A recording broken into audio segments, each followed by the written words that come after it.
Tropical storm Ian is growing as it barrels toward Florida. It is expected to make landfall later this week as a major hurricane. A state of emergency has already been declared and Floridians are bracing for troubled waters ahead. Fox's Charles Watson has the latest.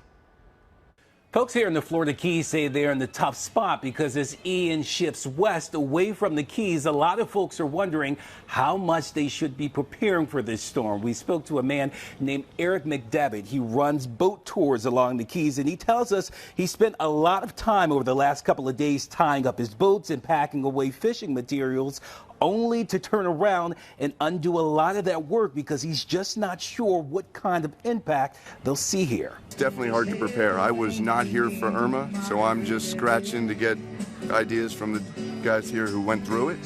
But, you know, with 10 boats to move right here, it's a lot of kit. We've also spoken to some folks visiting the Keys who say they're wrapping up their vacation early because they didn't want to take the chance of sticking around and getting caught up with Ian, even though its path toward Florida is still uncertain.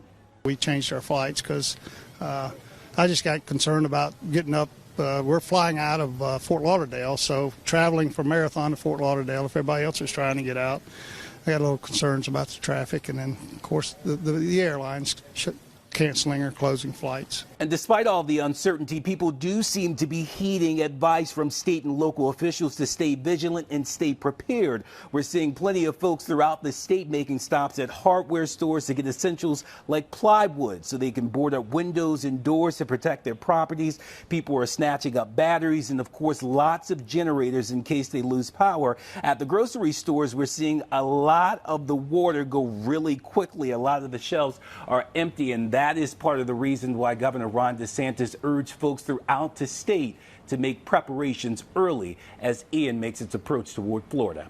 In the Florida Keys, Charles Watson, Fox News.